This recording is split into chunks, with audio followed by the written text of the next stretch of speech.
Resilience+RISE, the podcast wherein resilience is not just a concept, it's a lived experience. This podcast is a companion to my book, Resilience+RISE, Sprint 6.2 Transformative Miles to Unleash Your Marathon of Life Mindset. Mm. In this podcast, we talk to those amazing humans who have had life's hardest battles, and they have turned back and worked or challenged life to come out and show the world what they are capable of. Today, it's an amazing honor to talk again to one of my favorite persons, Ali Stone. Ali has been involved in various elements of coaching, or whether she's an internationally acclaimed keynote speaker, she's an executive coach, a master executive coach. But you know what's the wonderment about her is that she works into bringing humanity back to business. Mm. She believes that leadership isn't just the work that you do, it's how you show up and inspire people around you. So without really wasting much time, Ali, welcome to Resilience+RISE, the podcast. Thank you. I'm excited to be back. I was really excited when you said you wanted to have a catch-up conversation, because I just think, we had such a nice conversation together. We had so many things in common. I felt like we had so many beautiful things to talk about. So I'm open to where this conversation goes today. Fantastic. So for the people who does not know much about Ali, is that she was running a successful, she and her husband Chris, an amazing person by himself, running an amazing business, a franchisee of around 27 stores? 17. 17 stores around Alberta. And this was of a very famous fast food joint. Are you still with them, or? No, I'm not. I do my own thing now with the Inspired Leader. Okay. So I mean, but that was, almost 20 years of my life. So it was a big part But of it my was a big thing. But sometimes, like time and again, when I say in my podcast, is that some of our deepest purposes comes from our deepest of wounds. Mm-hmm. Or it could be that some of our light shines the brightest, where the cut is the deepest. Mm-hmm. So there were elements that Ali had to walk through to reinvent the person in its own way that she was. And lo and behold, look where she has reached. So Ali, what is that story? Oh, it's a loaded story, Thomas. We have got time. Oh my gosh.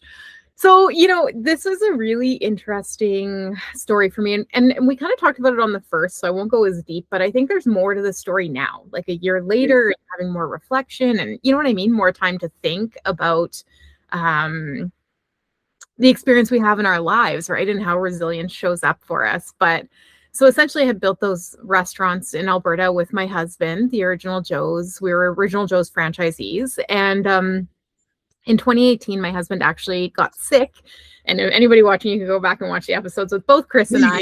You can tell what happened also. Yeah. Okay.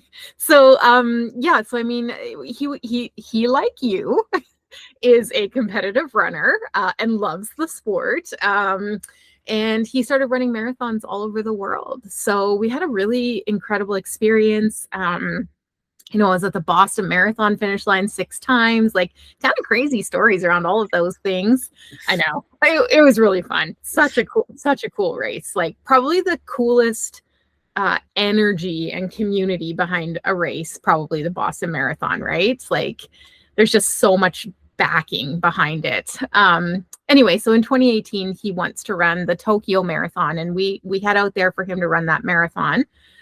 He trains for the better part of a year to run a sub 2 hour and 30-minute marathon, which is like pretty intense,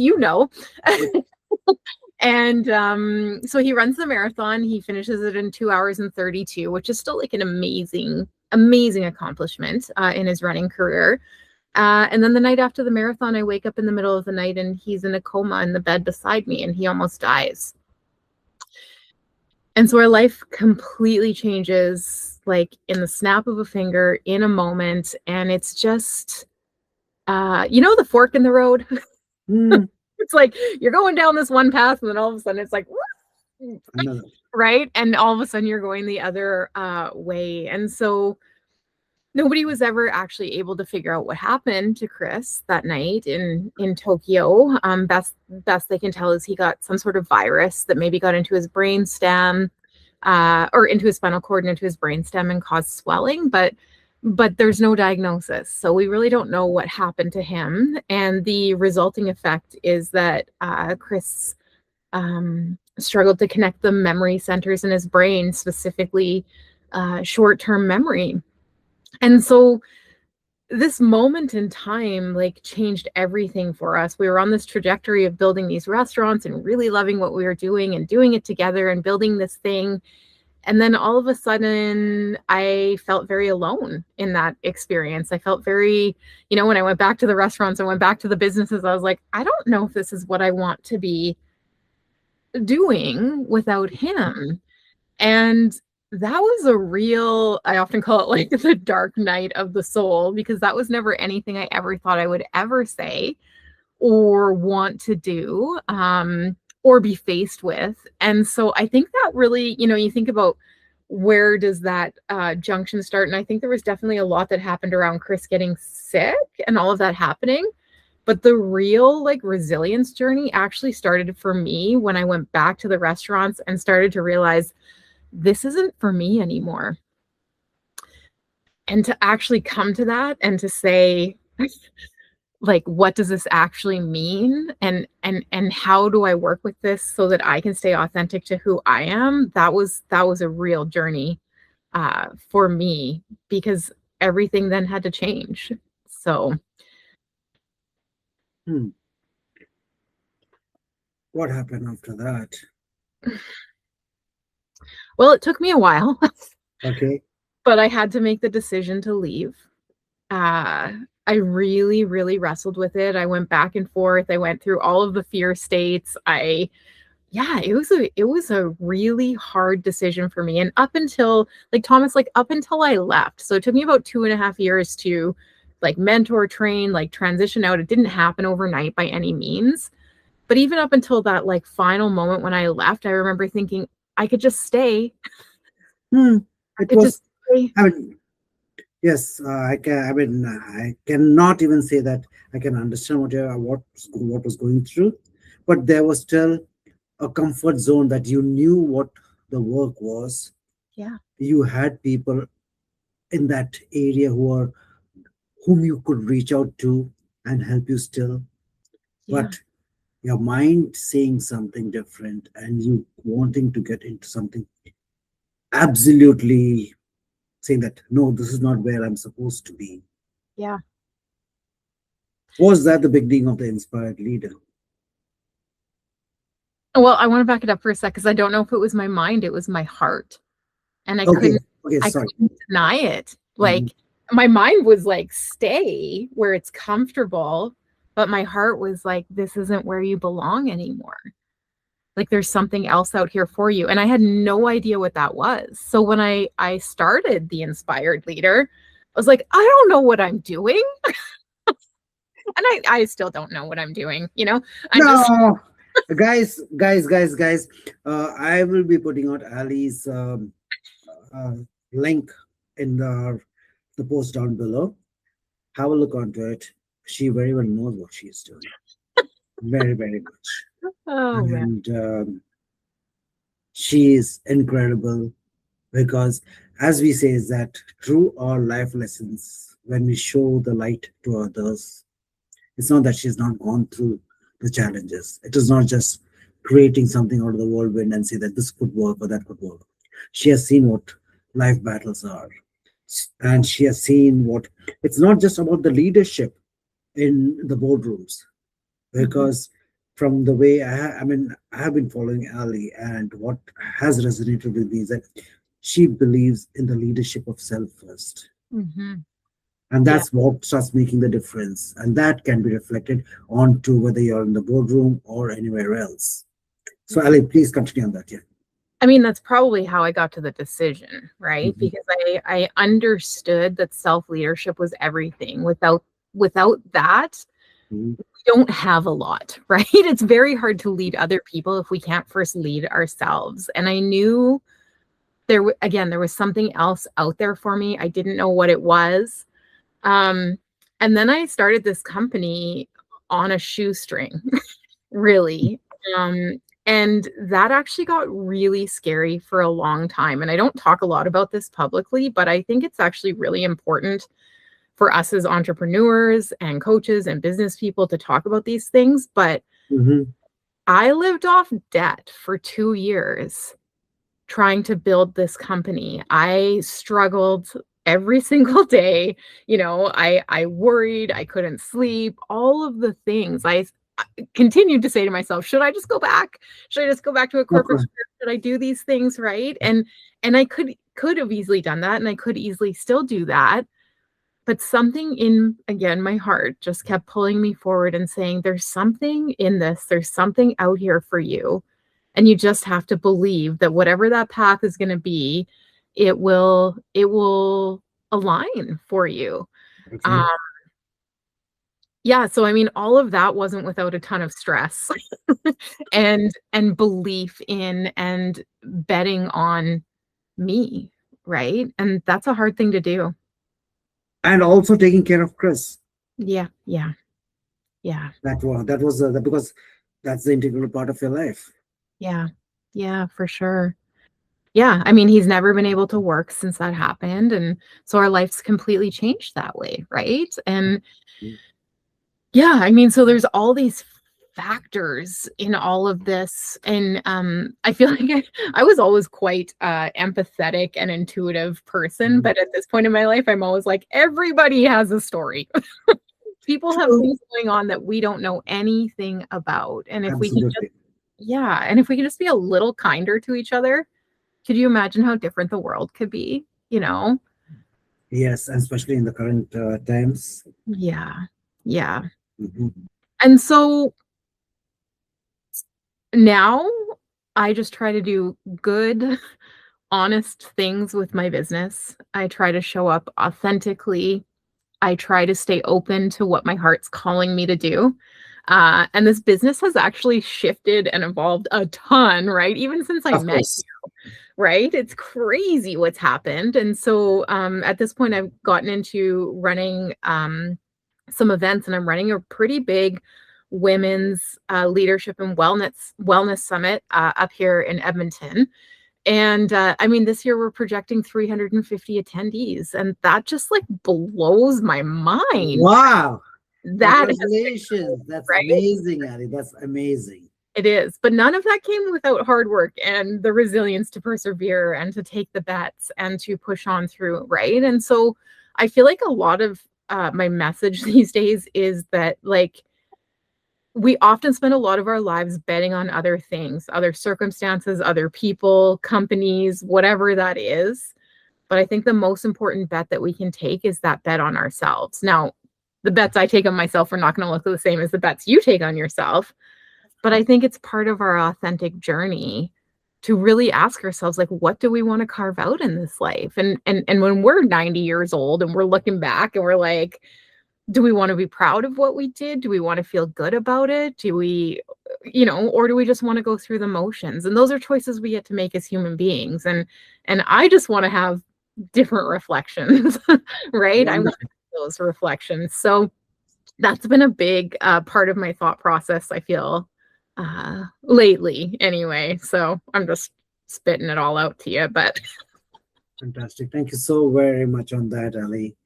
It's always a learning curve, and which comes exactly to next particular question when you mentioned that show up authentically, be Mhm. who you are.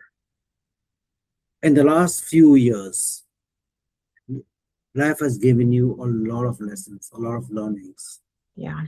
If you could pick up around maybe 2 to 4 key learnings that you have come across Yeah. for the listeners that, okay, life happens, but what would those be? Well, one that comes to mind immediately is that you don't get time back. So it's the most valuable non-renewable resource we have. And so once minutes are spent, they're gone. And so I try to be present with minutes, and that's hard, right? Because I'm building a business. You get it. You kind of see all the things I'm doing. I'm all over the place. So it can get really easy to get caught up in everything that's going on. And so presence has become a really big thing for me. Mhm. Now, am I perfect at it? Absolutely not. That's what we keep on learning, right? Because I always tend to say is that the moment we stop growing is that's the day when we stop living. Yeah. And yeah, so continue. Sorry. Yeah. And so, yeah, so time has been a big one. Another one for staying authentic is to embrace the discomfort. Hmm. So when I left Original Joe's, gosh, I was so uncomfortable. And I was like, and then once I got out and I kind of got a few coaching clients and started like building something, I was like, okay, starting to get comfortable again. But it's actually never been comfortable. And I'm very rarely comfortable because I'm always challenging myself, challenging the company, challenging what I'm doing, trying to create something new. But in that, I have had some of the most magical experiences, connections, meeting people like you, right? And so I think being uncomfortable is actually okay. And we tend to think discomfort is a bad thing. And we have to find our way back to comfort so that we can, I don't know. But being uncomfortable in a way that's stretching you, that's making you grow, that's helping you think differently, that's challenging who you are, I think that's a really beautiful part of the authentic journey. I can keep going if you want, but I'll pause there. Yeah, we can say, in fact, these two, I mean, what you mentioned about the discomfort and time, these are two critical ones. Yeah. Anything else that comes up to your mind? Yeah, I mean, I was also just thinking about like this journey of being a speaker is an Mm-hmm. interesting one for me because it's not everybody will resonate with this, but like when you stand on a stage and you tell your stories, there's this like big adrenaline rush that comes, and then there's this experience that you have when people really love what you do. But Mm-hmm. there's also remembering that those moments are not actually like real life lived. And so while it's very exciting to be booked to speak all of these places and do all of this right now, I take it as a gift that I have right now, but it's not like I'm working very hard to make sure that that's not who I am. Mm-hmm. And that who I am is so much more than like Allie, the speaker, if that makes sense. So that's a really personal one. Um, but I've been reflecting a lot on that in the last year as well.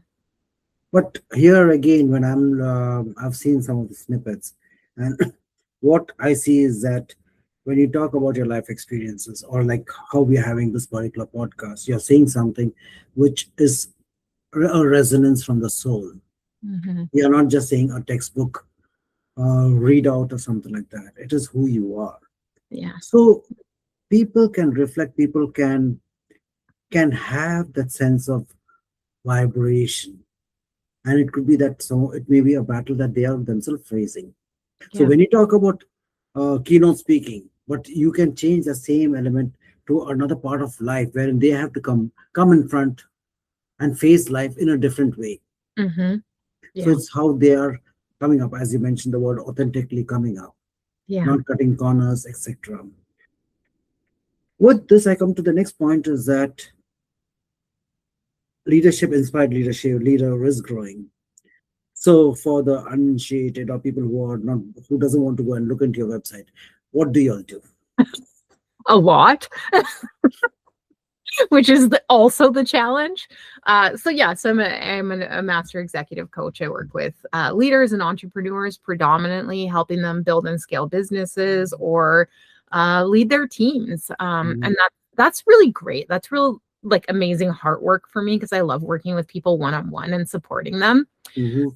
Like I said, I also run some events. So I'm running this it's a women's wellness and leadership summit called Inspire and Awaken. in Edmonton. I do some corporate work. So I go into organizations and I'll do what I call really high EI team training, culture building kind of workshops and things like that as well. And that's actually really fun. You get to go in and work with a team and have fun like that. Like I love that stuff. So I find that really lights me up. And I miss being a part of I do miss being part of a big organization and having a big team. And like that was a really fun experience with Original Joe. So it's kind of neat that I get to reconnect with that through that. And then the rest of my business is speaking. So I don't even know how many times I've spoken this January right now. Like it's actually very busy. And so that's actually really emerging as a big piece of my business right now. So yeah. Fantastic. And you mentioned there's one in Edmonton, and as before our podcast recording, we had mentioned that you're having one in the Vancouver Island also, which is coming in June. Yes. And are there any other major string of events around taking place that in other parts of Canada, wherein people, if they want to be a part of it, where would those locations be? Yeah, so that's a women's retreat in June in Comox at the Kingfisher, which is going to be pretty incredible. I'm doing something in Banff with another women's retreat, a leadership retreat. I'm actually going to Portland and I'm speaking at an event called No Girl Left Behind in May. And this is a really interesting women's and girls empowerment event. That's just such a really beautiful thing to be part of. So I'm kind of all over the place. I try to put all this stuff on my website so that it's like visible, but I get to have really neat experiences doing these talks and kind of moving around. I'll be at the Mental Health Summit in April in Banff for educators. So it's always coming. Wonderful, wonderful. And again, just being a little mindful of the time. If there were one key element that you would like to tell the listeners from the pages of your experience or from the pages of your business when you're working, what could be one of those singular, it could be a singular one or it could be a multiple, but what could be those particular elements that would make a difference to them or to the world around them? I would like to reflect it a little differently. Sure. And I would like to reflect it in our connection and the conversations we've had. Okay. To not discount the power of human connection. So you and I did this podcast, probably a year ago, right? It was a while ago. Yes. And I shared my story. We had really powerful moments. And then when we got off, you said, "Can I meet Chris?" And then you met Chris and you had a conversation with him. And now we're back having this conversation. We've stayed connected. And I think there is so much power in community. And we haven't even actually met each other in person yet. We will one day for sure. Yes. But I think there is so much power in community. And so that is so incredibly important because there are lots of moments in our journeys where we'll find ourselves feeling alone. And if we can find a community of people who have the same values, believe in the same things as us, love the world the way we do, I'm all about having a conversation with you anytime you want, right? I think that's amazing. So I think that's my reflection today, just having been here before, getting to spend time with you again, and just like lots of gratitude. So yeah, I think so that goes into my pet philosophy or values or statement that I say time, and we all are angels with one wing. When we hold another, that's when we start flying higher. Yeah. So yes, community does matter. For me, when I started this podcast, it was okay, let's see where it leads to. But last year, having more than 120 plus guest on the show showed that wow, that's beautiful. Yeah. And so guys, if there's an opportunity that you can connect, you may say that you're an introvert, you're an ambivert, you're not really into community, you just want to lead. But as Ali has mentioned, few words, one of the words I would say take away is that being authentic. The real tribe will be around. Even if you have friends, there may be still other people who may want to know a little more about you and may want to hear about what you're talking about, or Yeah. maybe vice versa. Another one is your time, how you look at the way, as Wayne says, the way you look at things changes when you. What was that statement which Yeah. comes up here? So it is all about how you can get things together. So anyway, Ali, thank you so very much for your time and space in this conversation. It has always been incredibly valuable. Thank you It's so much for. always beautiful just having this conversation with you. And I wish you all the best in all these events which is taking place. And guys, in case you believe this has been what we had was just a little more than 20 plus 25 minutes conversation. But if any of these things has resonated with you, check out her website and see if it can maybe help you or somebody that you know Mm. to get to the next step in their life. She could provide the answer. Or if she doesn't know all the answers, she could direct you to people who could get you to the We'll answers. find it. We will find it. Anyway, Ali, you have a wonderful rest of the day. Thank you.